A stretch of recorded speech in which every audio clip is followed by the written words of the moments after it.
उपमुख्यमंत्री देवेंद्र फडणवीसांनी सहकुटुंब पंतप्रधान मोदींची भेट घेतली। बहुमूल्य वेळ दिल्याबद्दल फडणवीसांनी पंतप्रधान मोदींचे आभार मानले। मास्क आणि टोपी घालून अजित पवार दिल्लीमध्ये जायचे। सत्तेत सहभागी होताना दादांच्या शहांसोबत 10 बैठका। पत्रकारांसोबत गप्पा मारताना अजितदादांची माहिती।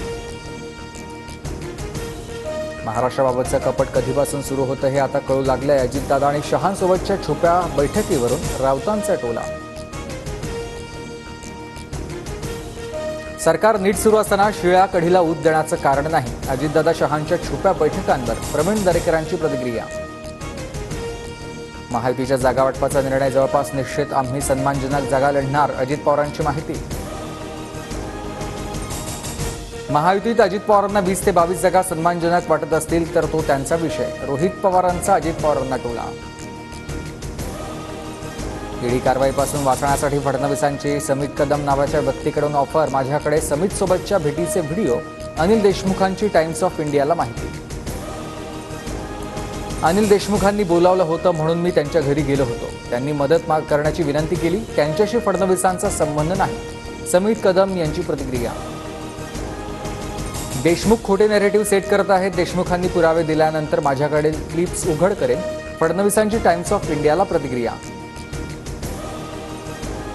वैद्यकीय कारणांसाठी मिळालेला जामीन रद्द करून देशमुखांना पुन्हा तुरुंगात टाकावं। भाजप आमदार परिणय फुकेंची मागणी।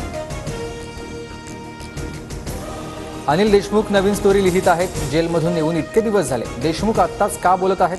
संजय शिरसाट यांचा संवाद। राज ठाकरेंकडून पुण्यातील निंबसनगरमध्ये झालेल्या नुकसानीची पाहणी। सरकारनं नुकसान भरून दिलं पाहिजे। राज ठाकरेंची प्रतिक्रिया। पुण्यात मनसे 8 विधानसभा लढणार। हडपसरमध्ये मनसेचा आमदार होईल। मनसेच्या साईनाथ बाबर यांचं वक्तव्य। शरद पवारांच्या पुण्यातील कार्यक्रमाला अजित पवार गटाचा आमदार चेतन तुपे शरद पवारांसोबत व्यासपीठावर। हा राजकीय कार्यक्रम नसल्याची तुपेंची प्रतिक्रिया।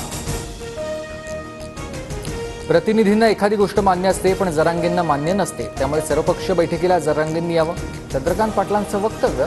तर आम्ही नाही, सरकार भूमिका बदलते। पाटलांना उत्तर। ऑलिम्पिकमध्ये दुसऱ्या दिवशी भारतानं पदकांचं खातं उघडलं। नेमबाजीत भारताच्या 22 वर्षीय मनू भाकरला कांस्य पदक। 221.7 गुणांसह मनू भाकरनं कांस्य पदकावर नाव कोरलं।